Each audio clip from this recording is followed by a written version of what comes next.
নমস্কার। আজি ঝড়ো ঝড়ো মুখর বাদরে তুমি। হ্যাঁ, বর্ষা তো এসে গেল, তবে এখনো কিন্তু বাংলা প্লাবিত হয়নি। আমাদের মনে আশার আলো জেগেছে, একটা নতুন আনন্দের উদ্ভব ঘটেছে। কারণ গ্রীষ্মের প্রবল দাবদাহের পর দু এক পশলা বৃষ্টি আমাদের মনে কিন্তু যথেষ্ট আনন্দ এনেছে। আমরা নিজেদের বিভিন্নভাবে তুলে ধরছি, সে খাওয়া দাওয়া বলুন, একটু বেড়াতে যাওয়া বলুন, নিজের শিল্পকলাকে একটু জাগিয়ে নেওয়া বলুন, সবকিছুই। কিন্তু যেটা আমাদের থেকে গেছে তা হচ্ছে কিছু সমস্যা, সাংসারিক হোক, প্রেম ঘটিত হোক, দাম্পত্য জীবনে হোক, চাকরির ক্ষেত্রে হোক, বেকারত্ব নিয়ে হোক, আরো বিভিন্ন সেই সমস্যা কিন্তু শীত গ্রীষ্ম বর্ষা মানে না। সমস্যা কিন্তু থেকে যায়, এবং সমস্যা চিরকালীন, আগেও ছিল, আজও আছে, আগামী দিনেও থাকবে। কিন্তু তা আমাদের কাটিয়ে উঠতে হবে। কেন বলুন তো?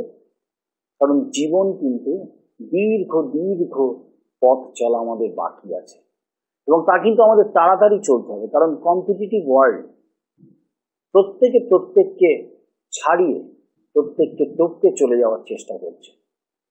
আর সেই জায়গায় দাঁড়িয়ে কিন্তু আমাদের সময় খুব কম নিজেকে তুলে ধরার, আরো তুলে ধরার। কারণ এখন একটা কথা আপনারা জানেন যে বহুজাতিক সংস্থা থেকে সমস্ত কোম্পানিতে কিন্তু আইএসও বলে একটা কথা চলছে, আইএসও সার্টিফিকেশন।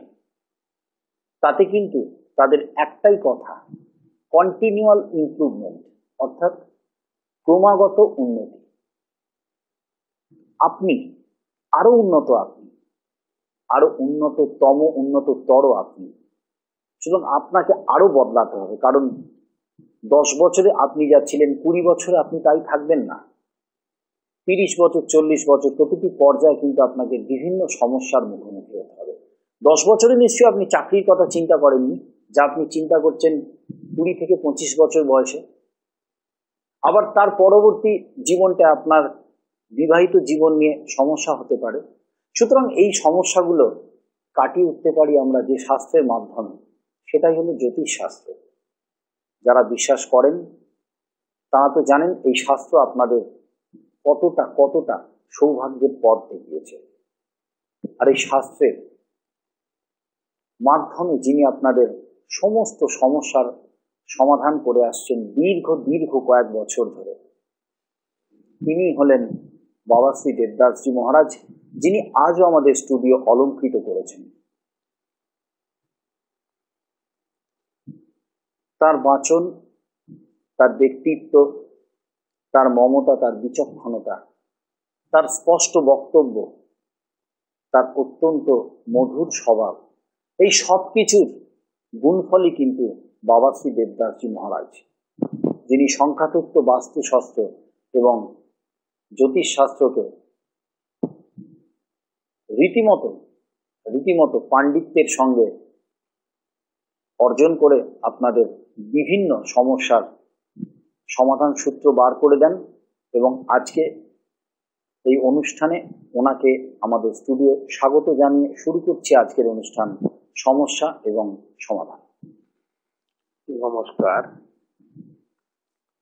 সর্বপ্রথমে টিভি মিডিয়া কর্তৃপক্ষকে এবং এই মুহূর্তে আমার সাথে স্টুডিওতে রয়েছে আর্য বসু রায়, আর্যকে, এবং তোমাদের জনপ্রিয় টিভি মিডিয়াতে এই মুহূর্তে সমস্যা এবং সমাধান এই অনুষ্ঠান দেখবার জন্য যারা তোমরা টিভি সেটের সামনে এসে উপস্থিত, তোমাদের সকলকে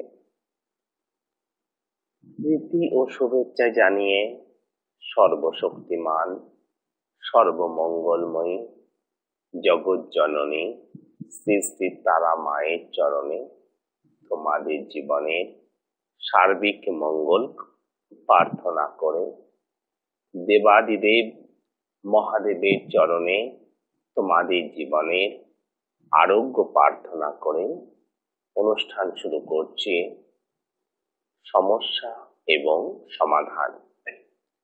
ওং মহাকাল রুদ্রদেবায় নমঃ। ওং মহাকাল রুদ্রদেবায় নমঃ। ওং মহাকাল রুদ্রদেবায় নমঃ। ভক্তগণ, আমরা আলোচনা করছিলাম ইষ্ট দেবতা সম্পর্কে। ইষ্ট দেবতা সম্পর্কে আমরা আলোচনা করব আজকেও। গতদিন বলেছিলাম অনুরাধা নক্ষত্র সম্পর্কে, আজকে বলবো জ্যৈষ্ঠা নক্ষত্র সম্পর্কে। জ্যৈষ্ঠা অর্থাৎ 18 নম্বর নক্ষত্র। যদি তোমার 18 নম্বর নক্ষত্রে জন্ম হয়, অর্থাৎ বৃশ্চিক রাশি, জ্যৈষ্ঠা নক্ষত্র, 18/8, 18 নম্বর নক্ষত্র আর 8 নম্বর রাশি। 18 নম্বর নক্ষত্র মানে জ্যৈষ্ঠা নক্ষত্র, আর 8 নম্বর রাশি মানে বৃশ্চিক রাশি। তাহলে তুমি পুরুষ হও বা নারী, তাহলে তোমার ইষ্ট দেবতা হচ্ছেন দেবরাজ ইন্দ্র। দেবরাজ ইন্দ্র হচ্ছেন তোমার ইষ্ট দেবতা। তোমার জীবনে তুমি যে কোনো রূপেই ভগবানের, ঈশ্বরের প্রার্থনা করতে পারো, তার সাধনা করতে পারো অবশ্যই।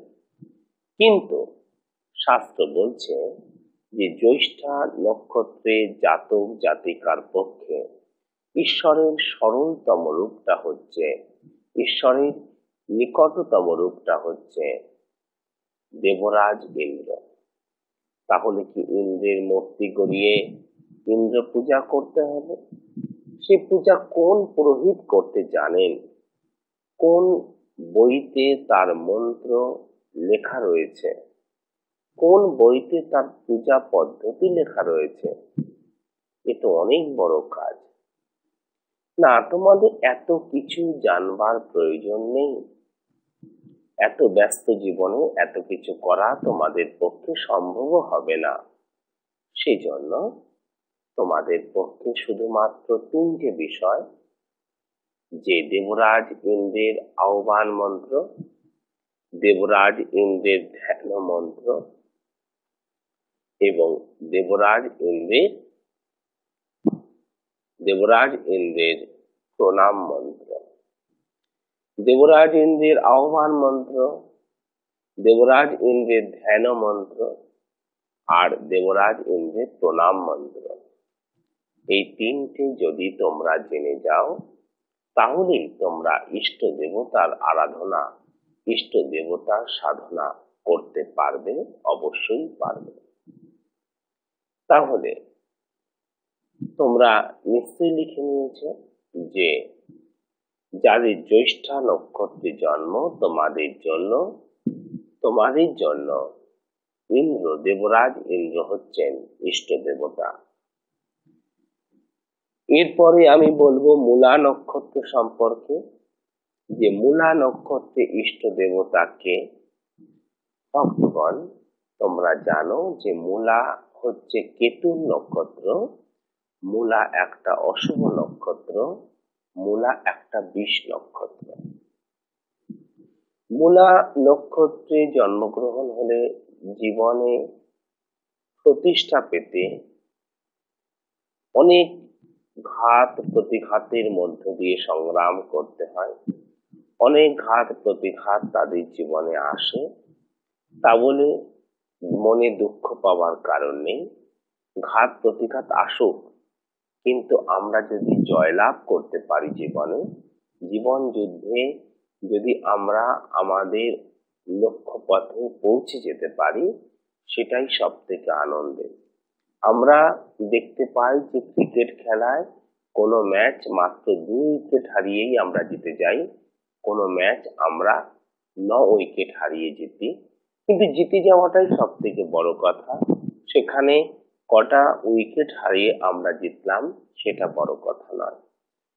আমরা কোনো ম্যাচ হয়তো 1 রানে জিতি, কোনো ম্যাচ আমরা হয়তো 50 রানে জিতে, কিন্তু বিজয় বিজয়।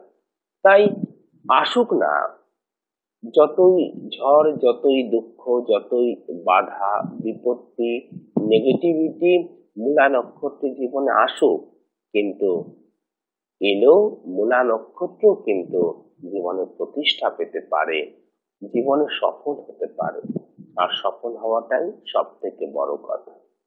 মূলা নক্ষত্রের ক্ষেত্রে ইষ্ট দেবতাকে, মূলা নক্ষত্রের ক্ষেত্রে ইষ্ট দেবতা হচ্ছেন দেবতা নিবৃত্তি। নিবৃত্তি নিবৃত্তি যে পূজা হয় এটা কবে হয় জানো? এটা হয় হচ্ছে কার্তিক মাসের অমাবস্যাতে, মানে কালী পূজাতে। কার্তিক মাসের অমাবস্যা হচ্ছে কালী পূজাতে এই নিবৃত্তির পূজা হয়ে থাকে, দেবী নিবৃত্তি। তোমরা হয়তো নিবৃত্তি শব্দটার সাথে তোমরা হয়তো পরিচিত নও, কিন্তু তোমরা জানো যে কার্তিক মাসের অমাবস্যাতে মহালক্ষ্মী পূজা হয়ে থাকে, মহালক্ষ্মী পূজা হয়ে থাকে। তো এই মহালক্ষ্মী হচ্ছে নিবৃত্তি। এই মহালক্ষ্মী পূজা হয় কিন্তু মানে মহালক্ষ্মীকে অলক্ষ্মীও বলা হয়। তো এই অলক্ষ্মী বা মহালক্ষ্মী পূজা কিন্তু সংসারে অনিষ্টের জন্য করা হয় না, সংসারের মঙ্গলের জন্য, সংসারের সকলের মঙ্গলের জন্য এই নিবৃত্তি বা মহালক্ষ্মী বা অলক্ষ্মী পূজা করা হয়ে থাকে। এর বিরাট ব্যাখ্যা রয়েছে। তো সেই জন্য তোমাকে জানতে হবে যে প্রণাম মন্ত্র, ধ্যান মন্ত্র, আহ্বান মন্ত্র, প্রণাম মন্ত্র, ধ্যান মন্ত্র, তাহলে মহালক্ষ্মী তোমার প্রতি, তাহলেই তিনি তোমার প্রতি সন্তুষ্ট হবেন।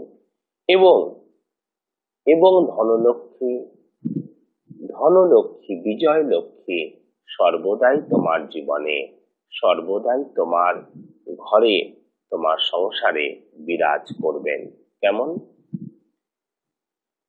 এরপরে এই কথাটা বলতেই হবে, যাদের তোমাদের মূলা নক্ষত্রে জন্ম, তোমরা কিন্তু এই দিনটাকে খুব ভালোভাবে পালন করবে। অর্থাৎ যাদের মূলা নক্ষত্রের জন্ম, আমি মায়েদের জন্য বলছি, তোমরা কি করবে, কার্তিক মাসের অমাবস্যাতে অর্থাৎ হচ্ছে কালী পূজার দিন তোমরা দেখতে পাবে যে পঞ্জিকাতে লিখে দেওয়া আছে যে মহালক্ষ্মী পূজা বলে। তো তোমরা কিন্তু ওই দিন কিন্তু অবশ্যভাবেই সেই পূজা করবে এবং মায়েরা লাল পাড়ের শাড়ি পরবে। তোমরা কুমারী হও অথবা তোমরা বিবাহিতা হও, তোমরা লাল পাড়ের শাড়ি পরবে। আর যারা তোমরা হচ্ছে বাবারা রয়েছে, তোমরা অবশ্য কিন্তু লাল বস্ত্র পরবে, লাল পাঞ্জাবি পরো বা লাল কিছু পরো, লালের ওপর তোমরা কিন্তু পোশাক পরবে। কারণ দেবী মহালক্ষ্মীর লাল রংটা তার খুবই পছন্দ, লাল পুষ্প তার খুব পছন্দ, লাল চন্দন তার খুব পছন্দ, এবং এবং চন্দনের ধূপ তার খুব পছন্দ, এবং চন্দনের ধূপ তার খুব পছন্দ, সেগুলো কিন্তু তোমরা দেবে। এবার যেটা সমস্যা হয়ে দাঁড়ায়, অনেক ভক্ত এখানে প্রশ্ন করেছিল আমাকে শিবরাত্রির সময়ও, যাদের দেখো মূলা নক্ষত্রে যাদের জন্ম, তোমরা নিজেরাই দেখো, তোমরা জীবনে অসফল বলছি না, দেখো সফল তোমরাও জীবনে হবে। কিন্তু একটা মানুষ যদি জীবনে জীবনে সফলতা পাওয়ার জন্য 3টে বাধার সম্মুখীন হয়, তাহলে মূলা আর শতবিশা নক্ষত্রে মানুষরা 10টা বাধার সম্মুখীন হয়, 10টা বাধার সম্মুখীন হয়। তাহলে মনে দুঃখ পেও না। দেখো, বাধাকে অতিক্রম করে জয়লাভ করাটাই তো বেশি আনন্দ। বাধাকে অতিক্রম করে জয়লাভ করাটাই বেশি আনন্দ। দেখবে আমরা খেলা দেখতে বসেছি, ক্রিকেট খেলা, তখন আমরা কি দেখছি যে আমাদের টার্গেট হচ্ছে মাত্র 185 রান, আর আমরা মাত্র 1 উইকেটই করে ফেলেছি 150 রান। তখন দেখো যে টিভি সেটের সামনে আর বেশি লোক থাকে না, উঠে যায়, ম্যাচ তো আমাদের হাতেই এসে গেছে। আর তখনও বাকি আছে 20 ওভার, ম্যাচ আমাদের হাতে আছে।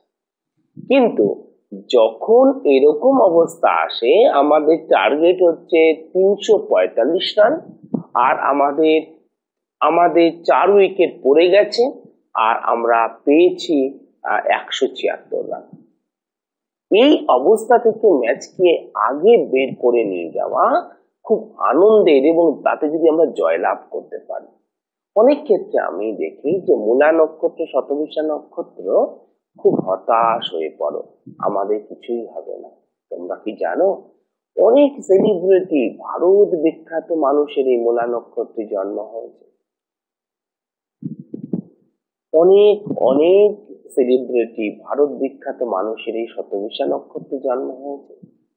সুতরাং হতাশ হবার কারণে বাধা তো জীবনে আসতেই পারে, তাকে অতিক্রম করে সফলতাটা পাওয়াটাই সব থেকে বড় কথা।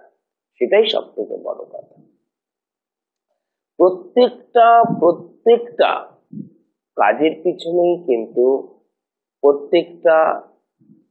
প্রত্যেকটা সফলতার পিছনে কিন্তু বাধা আছে, আর সেই বাধাকে অতিক্রম করেই সফলতা পেতে হয়।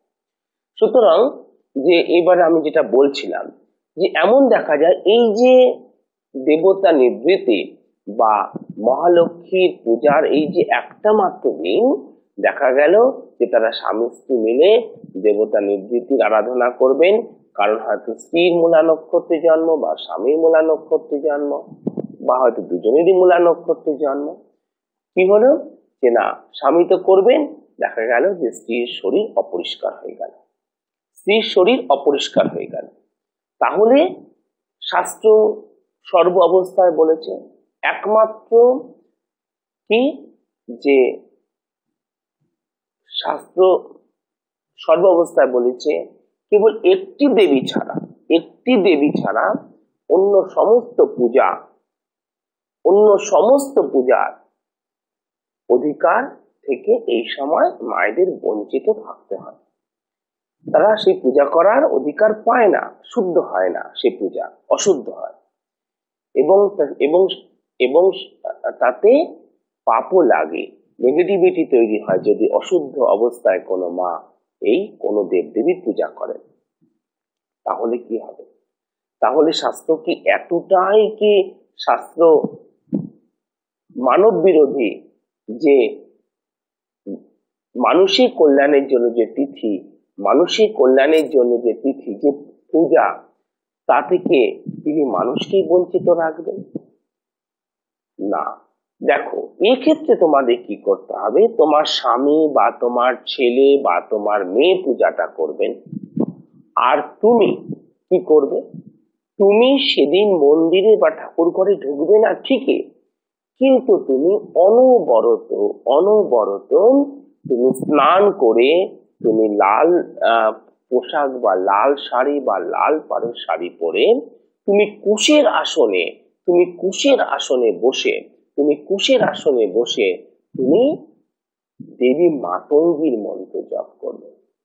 দেবী মাতঙ্গী একমাত্র, সূর্যের দেবী মাতঙ্গী একমাত্র মায়েদেরকে অশুদ্ধ শরীরেও মন্ত্র জপের অধিকার দিয়েছে। একটি মাত্র দেবীর মন্ত্রই জপ করা যায়।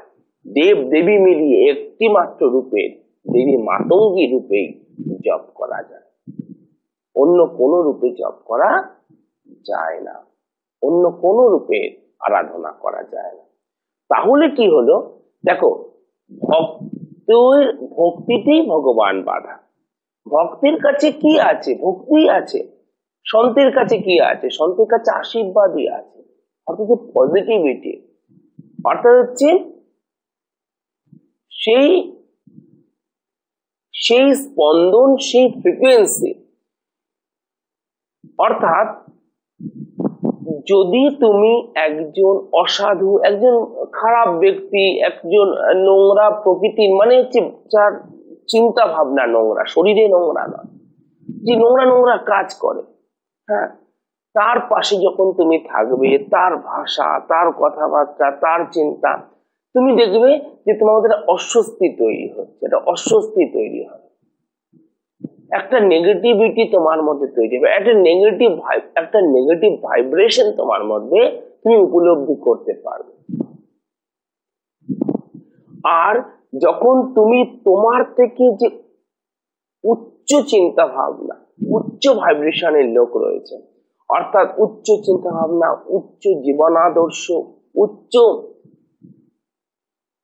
সাধনার মধ্যে যিনি রয়েছেন, যখন তুমি তার পাশে থাকবে, তখন একটা অদ্ভুত একটা তরঙ্গ, অদ্ভুত একটা আনন্দ, অদ্ভুত একটা শক্তি তুমি পাবে। তার যে ভাইব্রেশন, প্রতিটি মহাপুরুষের দেখা যায়, দেখবে যে কোনো মহাপুরুষের যখন আমরা ছবি দেখি, দেখা যায় তার এখান থেকে শিল্পী যিনি সেই ছবিটিকে এঁকেছেন, তিনি কল্পনা করেন যে তার এখান থেকে অজস্র জ্যোতি বেরোচ্ছে। তো সেটা হচ্ছে ভাইব্রেশন। তো কি হচ্ছে যে ভক্তিতে ভগবান বাধা রয়েছে, ভক্তিতে ভগবান বাধা। তো তোমার কাছে, ভক্তের কাছে কি আছে? ভক্ত কত টাকার ভোগ চালাচ্ছে এটা বড় কথা নয়, ভক্তের কাছে ভক্তি আছে, সন্তের কাছে আশীর্বাদ আছে, সন্তের কাছে আশীর্বাদ আছে। একবার আশীর্বাদ যদি পেয়ে যাও, সব পেয়ে যাবে। গঙ্গার কাছে জল আছে, আরে জল পেলে তো চাষ এমনিতেই হবে। ওই জমিতে, যে জমিতে আজকে কিছু নেই, সেই জমি কালকে ফসলে ভরে যাবে, সেই জমি কাল ফসলে ভরে যাবে। গঙ্গা তোমায় ফসল দেবে না, গঙ্গা তোমাকে জল দেবে, ফসল তো হবেই হবে। গঙ্গা কখনো তোমাকে ধান গম দিয়ে দেবে না, আনাজ তোমাকে দেবে না, গঙ্গা যে জল দেবে তার মধ্যেই সব আছে। তো ভক্তের কাছে ভক্তি আছে, তো ভক্তির ভাইব্রেশন তুমি তৈরি করে রাখবে। শরীর অপরিষ্কার হোক, তুমি দেবী মাতঙ্গীর মন্ত্র জপ করবে, দেবী মাতঙ্গীর মন্ত্র। কেমন? আমি ফিরে আসবো, এরপরে আছে পূর্বশরা নক্ষত্র, বলবো তোমাদের গণদেবতা সম্পর্কে, গণদেবতা বলবো তোমাদের গণদেবতা সম্পর্কে, সে 10 জন দেবতার কি নাম, এই নাম কখন জপ করতে হয়, যেমন তোমাদের বলেছিলাম যে দ্বাদশ আদিত্যের কথা, কিন্তু দেখবো যে চিঠি কি আছে। আমরা ইষ্ট দেবতা নিয়ে আলোচনা শুনছি, আগামী কিছুক্ষণও শুনবো। তার আগে একটি চিঠির উত্তর আমরা নিয়ে নিই মহারাজের শ্রীমুখ থেকে। চিঠিটি পাঠিয়েছেন বাবলি পোদ্দার, কাশীনাথ দত্ত রোড, কলকাতা থেকে বাবলি পোদ্দার। উনি লিখছেন, মাননীয় দেবদাস বাবা, প্রথমেই আমার আন্তরিক প্রণাম নেবেন। আজ প্রায় 3 বছর হলো টিভি চ্যানেলে আপনার অনুষ্ঠান দেখে আসছি। আমি অভিভূত, আশ্চর্য, কি করে এত সুনির্দিষ্ট গণনা আপনি করেন। আপনার প্রতিটি অনুষ্ঠান দেখে অনেক কিছু শিখেছি। আজ আমার প্রশ্ন আমার নাতিকে নিয়ে। কেউ বলছে না, আপনি জানালে বাধিত হব, উপকৃত হব। রাশি, লগ্ন ও জন্মছক জানতে চাই। নাতির নাম মোহিত ভাবক, মোহিত ভাবক। ওনার নাতির জন্ম হয়েছে, মোহিতের জন্ম হয়েছে ইউএসএতে, ইউনাইটেড স্টেটস অফ আমেরিকাতে। আমেরিকার সময় অনুযায়ী তারিখ ও সময় দিয়েছেন 16ই এপ্রিল 2006, 16ই এপ্রিল 2006, বিকেল 4:07। বিকেল 4:07। ইউএসএর বস্টন শহরে নাতির মানে মোহিতের জন্ম হয়েছে। ইউএসএ বস্টন শহরে জন্ম হয়েছে। মা 16ই এপ্রিল 2006, সেদিন ছিল সানডে এবং বিকেল বেলা 4:07 বস্টন ইউএসএ তে জন্ম হয়েছে। মা, ওর হচ্ছে বৃশ্চিক রাশি। আমি বলছি মা, তুমি নোট করে নাও। হ্যাঁ, আর কি লিখছেন মা চিঠিতে? চিঠিতে উনি প্রশ্ন রেখেছেন, রাশি, লগ্ন, ছক জানতে চাইছেন নাতির, আর ওনার লেখাপড়া সম্পর্কে জানতে চাইছেন, এবং জানতে চাইছেন ভবিষ্যতেও ভারতে থাকতে পারবে কিনা। এই 3টি প্রশ্ন রেখেছেন। আচ্ছা মা, আমি উত্তর দিচ্ছি। আমি এখানে এই চিঠিটাকে উপস্থাপন করছি।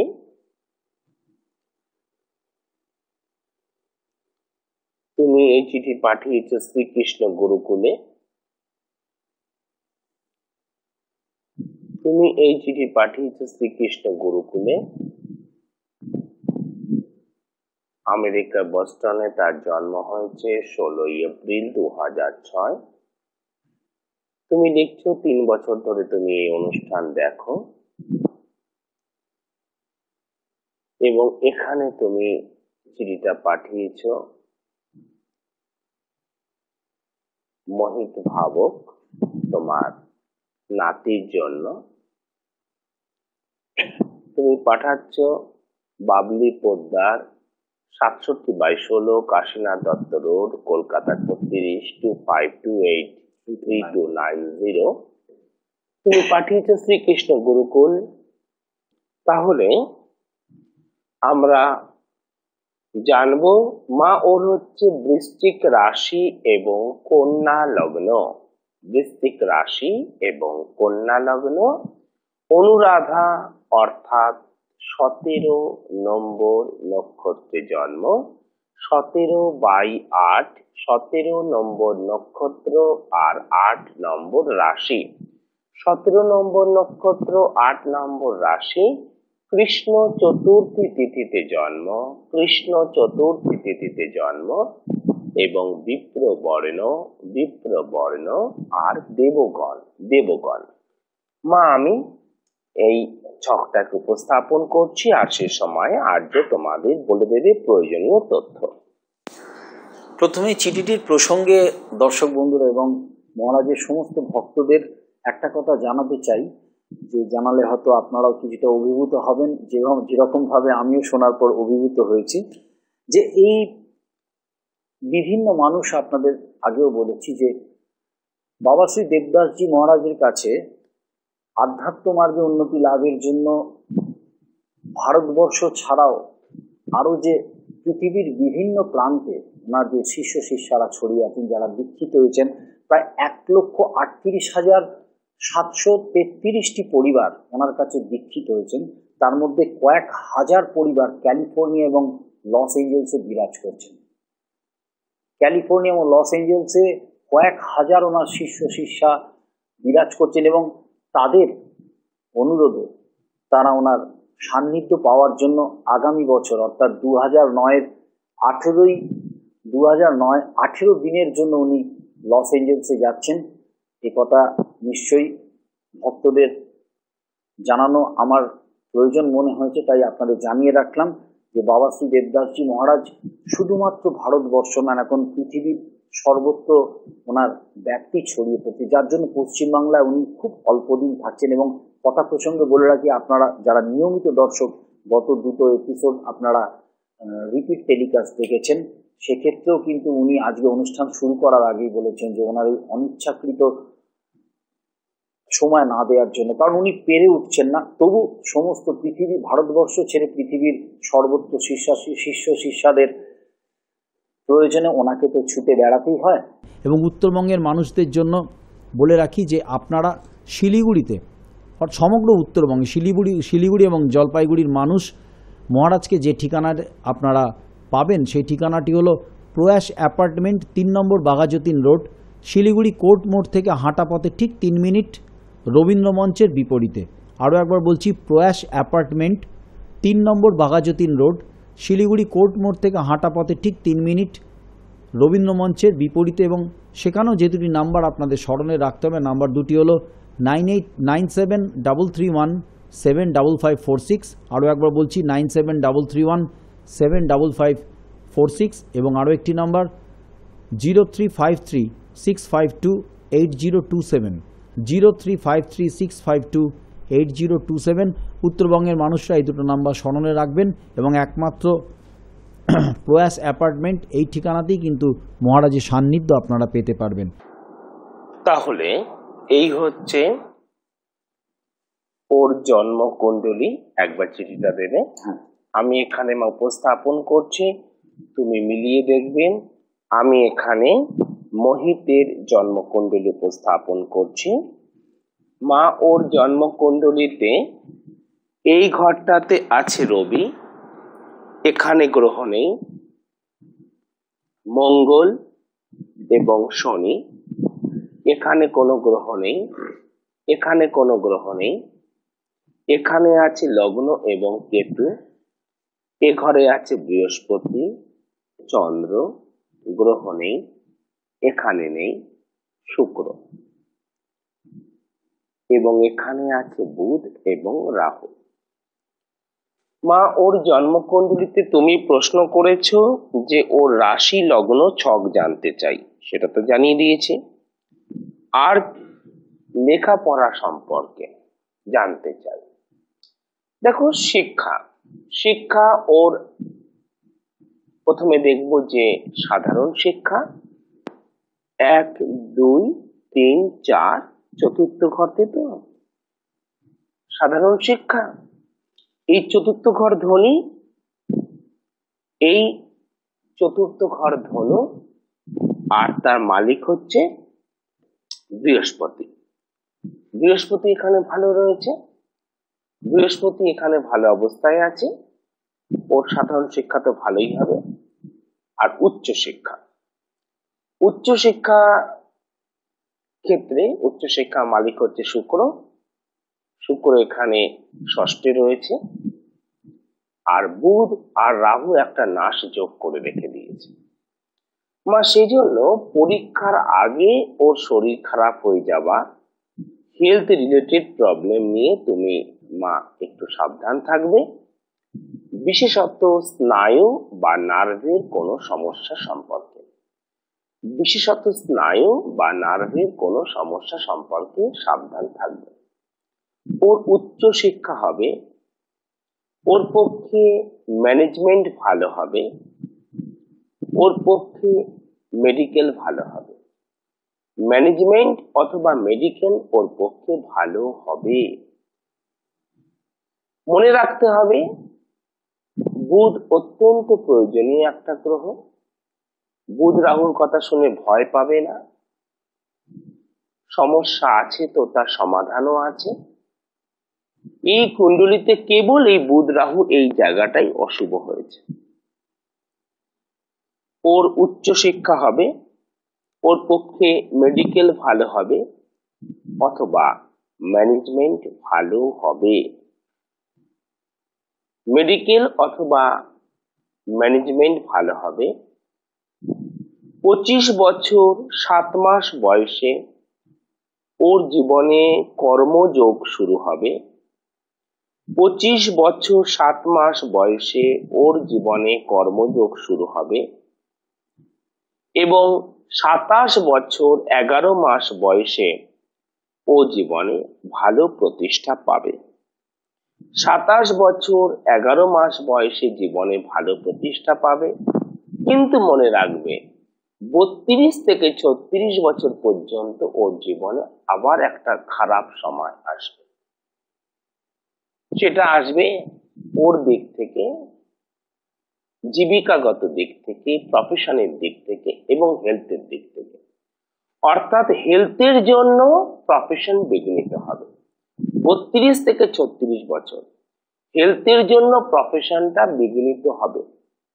তাই ওর লগ্নাধিপতি বুধ এখানে অত্যন্ত গুরুত্বপূর্ণ গ্রহ, যে বুধ রাহুর জন্য মা তুমি কোনো অভিজ্ঞ অ্যাস্ট্রোপামিস্ট্রি তুমি কিন্তু পরামর্শ নিও। এখানে বুধ রাহুটা একটা মেলিফিক্স যোগ তৈরি করে রেখেছে। ওর যে সমস্ত শুভ গ্রহ সেগুলো বলে দেই মা। ওর বৃহস্পতি শুভ অবস্থায় আছে, বৃহস্পতি শুভ আছে, ওর এখানে মঙ্গল শুভ আছে, ওর এখানে কেতু শুভ আছে, ওর এখানে শনি শুভ আছে, রবি 70% শুভ, রবি 70% শুভ আছে, শুক্র 70% ভালো আছে, শুক্র 70% শুভ অবস্থায় আছে। শিক্ষা হবে, শিক্ষা না হওয়ার কিছু নেই, শিক্ষা ওর হবে। আরো ভবিষ্যতে ভারতে থাকবে কিনা মা, জন্মস্থান থেকে দূরে মানুষ কখন থাকে? যদি জন্মকুণ্ডলিতে 6, 8 বা 12 নম্বর ঘরে রাহু কেতু থাকে, তাহলে দেখা যায় যে মানুষ জন্মস্থান থেকে দূরে বিদেশে গিয়ে সেটেল হয়ে যায়। ওর জন্ম হয়েছে কোথায়? Boston, USA. ওর পক্ষে আমেরিকাটা হয়ে গেল স্বদেশ, আর ভারতটা হয়ে গেল বিদেশ। তাহলে ওর কি 6-8-12-তে রাহু আছে বা কেতু আছে? কেতু লগ্নে, রাহু সপ্তমে। না, ভারতে ও স্থায়ীভাবে কিন্তু থাকবে না। জীবনে ও ভারতে স্থায়ীভাবে থাকবে না, ও কিন্তু আমেরিকাতে জীবনে বেশিরভাগ সময়টা কাটাবে। ও কিন্তু জীবনে বেশিরভাগ সময়টা ইউএসএ তেই কাটাবে। আর কিছু প্রশ্ন মা তুমি এখানে কিন্তু করনি, আমি শুধু বললাম যে নার্ভের কোনো প্রকার সমস্যা থেকে সাবধান রেখো। ওকে তোমরা ম্যানেজমেন্ট পড়াবে অথবা ওকে তোমরা মেডিকেল পড়াবে, তাতেও জীবনে যথেষ্ট ভালো সফল হবে। কেমন? আমি এবারে বলে দেই ওর পক্ষে শুভ তারিখ, শুভ সংখ্যা, শুভ রং, তোমরা সেগুলো নোট করবে। ওর শুভ তারিখ হচ্ছে 1-2-7-9, 1-2-7-9, 10-11-16-18, 10-11-16-18, 19-20-25, 19-20-25, 27-28-29, 27-28-29, এগুলো ওর শুভ তারিখ। ওর অশুভ তারিখ বলে দেই। ওর অশুভ তারিখগুলো হচ্ছে 6-8-15-17-24-26, 6-8-15-17-24-26। ওর মধ্যম তারিখগুলো বলে দেই। ওর মধ্যম তারিখ হচ্ছে 3-4-5, 3-4-5, 12-13-14, 12-13-14, 21-22-23, 21-22-23, 30 এবং 31, 30 এবং 31। অ্যাজ পার ইংলিশ ক্যালেন্ডার, অর্থাৎ প্রতি ইংরেজি মাসের এই সমস্ত তারিখগুলো শুভ, অশুভ এবং মধ্যম। এবার বলে দেই ওর শুভ রং। সবুজ, হালকা সবুজ। হালকা সবুজ তো খুবই শুভ, সবুজও চলবে, ওর জন্য শুভ রং। এছাড়া ওর শুভ রং হচ্ছে সাদা, সাদা ওর শুভ রং। ওর মধ্যে মানসিক চঞ্চলতা থাকবে, মানসিক চঞ্চলতা থাকবে। সর্দি কাশি, কাফ অ্যান্ড কোল্ডের সমস্যা থেকে সাবধান রাখবে। সাদা ওর শুভ রং, সাদা। ওর শুভ রং হচ্ছে অরেঞ্জ কালার, অরেঞ্জ কালার বা হচ্ছে কমলা। ওর পক্ষে শুভ রং হচ্ছে স্টিল কালার, স্টিল কালার, এবং ওর পক্ষে শুভ রং হচ্ছে কালো, ওর পক্ষে শুভ রং হচ্ছে কালো। কেমন? ওর মাঙ্গলিক চিহ্ন কি? ওর মাঙ্গলিক চিহ্ন হচ্ছে গণেশ, গণেশ হচ্ছে ওর মাঙ্গলিক চিহ্ন।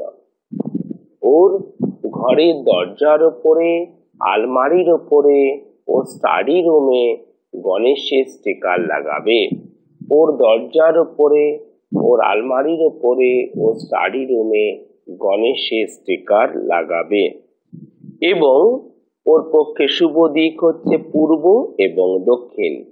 পূর্ব এবং দক্ষিণ ওর পক্ষে শুভ দিক। পূর্ব দিকে মাথা করে শোবে বা দক্ষিণ দিকে মাথা করে শোবে। পূর্ব দিকে মাথা করে শোবে বা দক্ষিণ দিকে মাথা করে শোবে।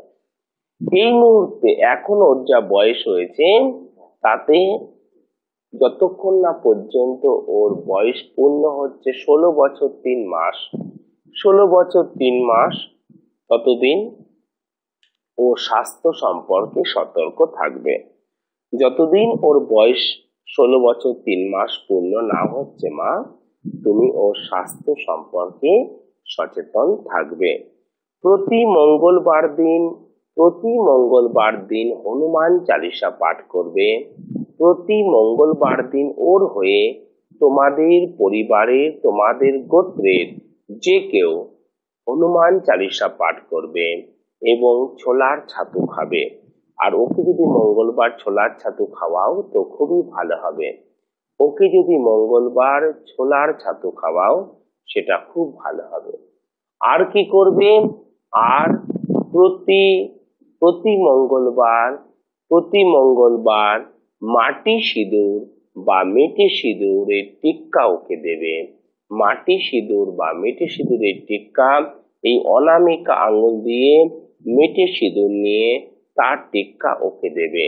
এই অনামিকা আঙ্গুল দিয়ে মেটে সিঁদুর নিয়ে তার টিক্কা তোমরা কিন্তু নাতির কপালে বা মাথায়, অর্থাৎ মোহিতের কপালে বা মাথায় তোমরা অবশ্যভাবে দেবে। আর একটা মন্ত্র আমি তোমাদের জন্য বলে দেই। এই মন্ত্রটা মোহিতের জন্য যে কোনো সময় তোমরা 108 বার জপ করবে। মন্ত্রটা বলছি, ধীরে ধীরে লিখে নাও। ওং ওং বুধায় চন্দ্র পুত্রায়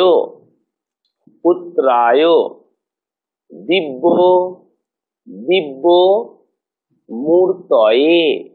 মূর্তয়ে হেমা ভরণায় যজ্ঞ পবিত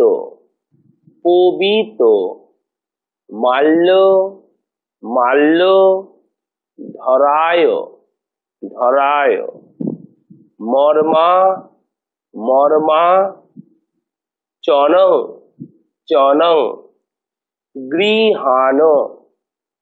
গৃহাণ শান্তিং কুরু সোহা। একে সোহাও বলতে পারো, একে সাহাও বলতে পারো। আবার বলছি, ওং বুধায় চন্দ্র পুত্রায় দিব্য মূর্তয়ে হেমা ভরণায় যজ্ঞ পবিত মাল্য ধরায় মর্মা চনং গৃহাণ শান্তিং কুরু সোহা। এই মন্ত্রটা 108 বার ওর জন্য জপ করা খুব ভালো হবে। এই মন্ত্রের ভাইব্রেশন ওর পক্ষে খুব মঙ্গলদায়ক হবে। হালকা সবুজ রঙের বেডশিটের ওপর ওকে শুতে দেবে, হালকা সবুজ রঙের ওকে তোয়ালে দেবে, হালকা সবুজ রঙের ওকে রুমাল দেবে, হালকা সবুজ বডির পেন দেবে, হালকা সবুজ বডির পেন্সিল দেবে। কেমন? তাহলে এগুলোকে তোমরা মেনে চলবে। আর কি? আর তোমাদের বলে দেই যে চিঠি তো তোমরা পাঠাবেই। আগামী কিছু এপিসোডে আমি তোমাদের জন্য এই সমস্যা এবং সমাধান অনুষ্ঠানে আমি তোমাদের জন্য কিছু বিদ্যা শেখাবো। অগ্নিবিদ্যা আমি তোমাদেরকে শেখাবো। আমি কিছু সময় অগ্নিবিদ্যা শেখাবো, আবার চিঠিপত্র নিয়ে আলোচনা করব। অগ্নিবিদ্যা শেখাবো, আমি তোমাদেরকে প্রার্থনা শেখাবো, আমি তোমাদেরকে ব্যাপ্তিক ক্রিয়া শেখাবো। দেখো, যে উৎসব তোমরা শ্রীকৃষ্ণ গুরুকুলের উৎসবে বিশেষ ব্যবস্থা করা হচ্ছে 2009 সালে। সেখানে শিবরাত্রি থেকে অনুষ্ঠান চলবে, 3 দিন ব্যাপী চলবে। শিবরাত্রি, চতুর্দশী, তারপর দিন অমাবস্যা, তারপর দিন প্রসাদ বিতরণ। সকল ভক্ত শিষ্য সপরিবারে তোমাদের আমন্ত্রণ। এবারে সেখানে থাকারও ব্যবস্থা হবে। থাকার ব্যবস্থা হবে কেন? কেননা আমরা শিবিরে আমরা এবারে সেই উৎসবে আমরা কি করব? আমরা অগ্নিবিদ্যা করব। সবাই একসাথে আমরা হল ঘরে বসে আমরা অগ্নিবিদ্যা করব। এখন করব টিভিতে, তখন করব হল ঘরে বসে সবাই মিলে আমরা একসাথে অগ্নিবিদ্যা করব। আচ্ছা, যে কথাটা বলে শেষ করি, যে যারা ওনার পিতৃসুলভ উপদেশ পেয়েছেন তারা তো জানেন যে আজকে বাড়িতে ফিরে তারা এ ঘর থেকে ও ঘর যাওয়ার সময় মনে মনে যে গানটা গুনগুন করছেন তা হলো আর হবে না দেরি। হ্যাঁ, আপনাদের জীবনে আর সাফল্য আসতে দেরি নেই, কথা বলবো, কারণ ওনার সান্নিধ্য, ওনার সুপরামর্শ পেলে সত্যি সাফল্য আসতে দেরি হয় না। দেখা হবে আগামী সপ্তাহে ঠিক এই সময়। ততক্ষণ ভালো থাকবেন। নমস্কার। ওম নমঃ শিবায়।